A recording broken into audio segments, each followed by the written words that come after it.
When analyzing the current staples, the faces of the NFL, it is a group that is overwhelmingly dominated by quarterbacks. Josh Allen leads Buffalo with the team on his shoulders, Patrick Mahomes creates awe-inspiring moments when all is thought to be lost, and Lamar Jackson demonstrates what is arguably the peak of ability at the position. So there's something to be said when the real face of the NFL, the team that has won its most significant competition and the lifter of the legendary Lombardi Trophy, is not captained by one of those extraordinary talents that exists, but instead a less spectacular performing player who is defined not by his individual stats and moments, but by his team's success.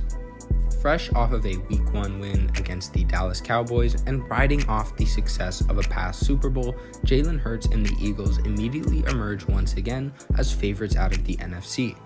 Despite that, and despite him winning Super Bowl MVP, discourse about them, and especially Hurts, has become extremely convoluted in spaces of football discussion. Whether it be comparing him with Cam Newton, which we have done shamelessly on this channel, or debating whether he is a top 5, top 10, or even top 15 quarterback, Jalen Hurts' name gets dragged through the mud more than probably anyone else in the league right now. We aim to present both sides of the argument and come to a more rational conclusion on the NFL's anomaly, someone who can win but without being praised for his ability to do so. For the sake of context, I think it's important to note that straight away I'm not a Jalen Hurts hater or his biggest supporter. I find myself being kind of in the middle, which allows me to be realistic about what his ceiling is and what he provides to the team. From what we do know, Hurts' regular season performances are never going to fill up the stat sheet the way many modern quarterbacks are capable of doing. Last season, he passed for 2,900 yards with 18 touchdowns and 5 interceptions. To say this is a down year or a one-off thing would also be lying. In 2022 and 2023, he did manage to reach almost 4,000 passing yards, but in 2023, for example, he threw for 5 more touchdowns than this year and 10 more interceptions. There's something to say in general about the style of football that Hurts plays as a quarterback, something that has kind of been used against him, honestly, and many quarterbacks in his same genre, which doesn't really make sense to me. The word being thrown around is game manager or system quarterback. Heat maps like this might affirm those beliefs if you are one of those people who has them. In my opinion, those criticisms are actually one of Hurts' biggest strengths on the football field.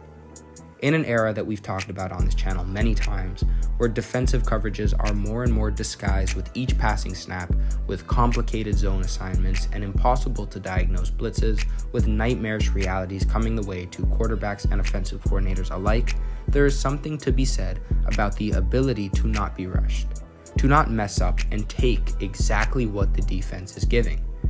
On another chart based on passing zones, you can see that Hurts is extremely efficient. When looking at the Cowboys' defense, it makes all the more sense in analyzing the full picture of what went on. While the surface level take is to call Hurts a game manager, to say that he doesn't push the ball down the field, if you look at the actual statistics, if you watch these games, defensive coordinator Matt Eberflus called zone coverages on literally every single one of Jalen Hurts' dropbacks last week.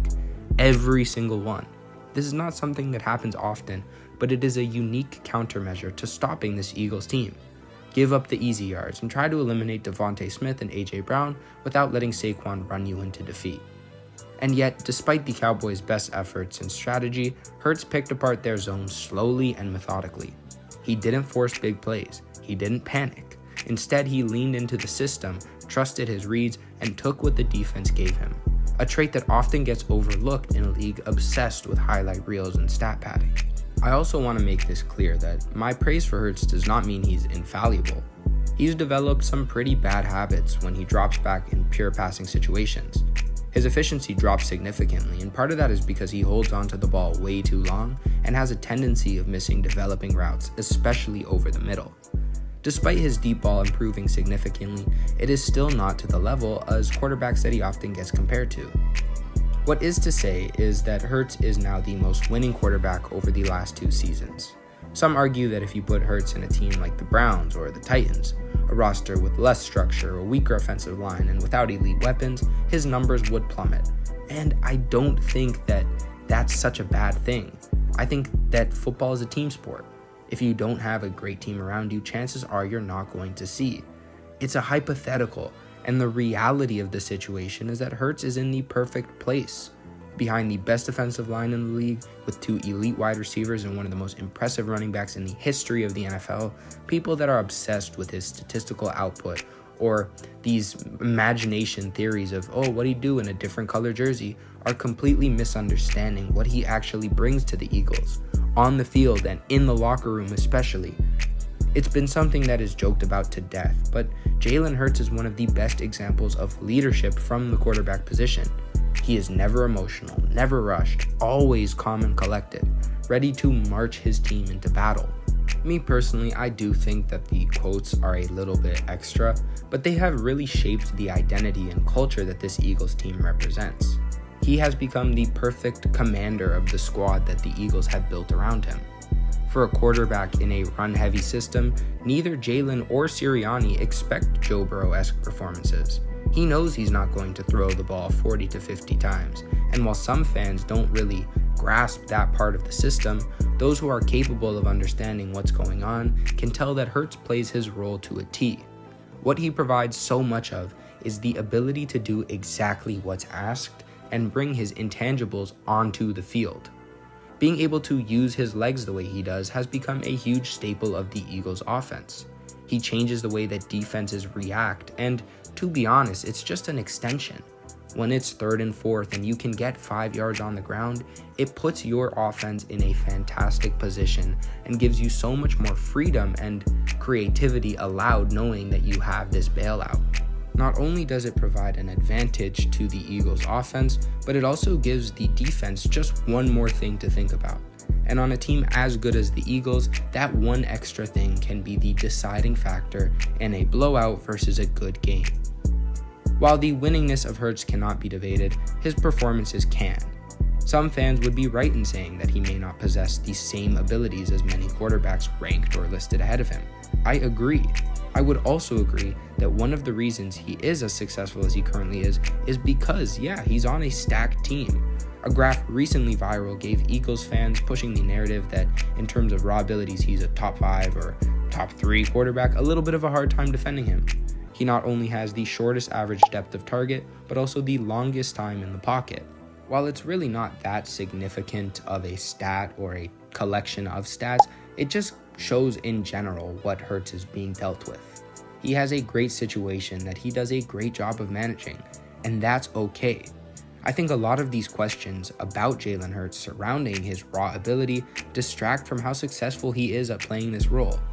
Reinforcing this notion of a game manager to be a negative thing, it's almost become like a football slur in its impact. It's so dismissive of the quarterback position. But my question started to become, if a game manager wins games, are they not doing exactly what they're supposed to? If we judge football purely based off stats, Jameis Winston's 30 for 30 season with 5,000 passing yards would land him above Hurts in debates. And I don't think there's a single fan or coach that would rather have Jameis despite his social media celebrity status. Someone on Twitter actually ended up pointing out something very interesting to me. They remarked that if Jalen Hurts was on the Ravens, he didn't think they would have choked their lead to the Bills last weekend. And honestly, I don't know if they would have either. When you look at Lamar and you see how great he plays, it sounds kind of insane to say, but it's a narrative that I started to follow after seeing that tweet. I think we start to focus on stats way too much, especially because of how much the NFL media has pushed them. We forget that the goal of all of these stats is to ultimately win games. The reason you score touchdowns is to score more than the other team, not other quarterbacks around the league at the same time. It is a strength, not a weakness, to be able to manage games at the highest level. Brady and Manning should too be considered game managers at this rate. While they might provide more in raw spectacle over the years, especially Manning as the, more of a gunslinger, when he won the Super Bowl with the Broncos, I've mentioned this many times, he was not a good quarterback. What he did provide was veteran leadership, control of the offense, and even with a noodle arm that led to a lot of picks, he managed the game all the way until the Broncos won the Super Bowl. I personally think that Jason Kelce retiring was the best thing that could have happened to Jalen Hurts. It forced him to learn the hard way how to audible, ID players on the defense, shift his protection, etc. He has become a fantastic driver, and while the car he's driving is luxury, it definitely gives him an easy time around. It's not to say that he isn't firmly in control the entire time. To say that Hurts is bad is flat out dumb. Even in terms of raw ability, he is not at the bottom of the league. He's just not at the top either. Something a lot of Eagles fans say is that their team is the best in the league, which I would personally agree with.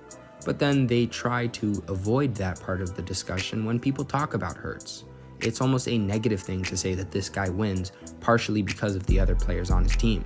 But so does any Super Bowl champion in history. Many people forget that at the beginning of Brady's career, he was the ultimate game manager. Belichick had assembled some of the most ridiculous defenses in NFL history, and instead of taking over the game and throwing for 500 yards, Brady was the surefire, confident leader that managed to take control of the offense whenever it was time to march down the field. Like I mentioned, Manning was more of a gunslinger, but that's also why Brady won so much more. The most winningest teams are never a one-man show. There are 11 people on the field, and while they might capture discussions and Twitter lists, ultimately what every single quarterback plays the sport for is to win games and lift the Lombardi Trophy. People use the term system QB as a way of tearing down players, but don't realize that the best system QB is responsible for bringing out the best of the system. Thanks for watching DNA Sports. We hope you enjoyed this discussion and another video from us. Let us know your thoughts in the comments and make sure to subscribe and like if you want to see more. Turn on notifications so you don't miss an upload, and we'll see you in the next one.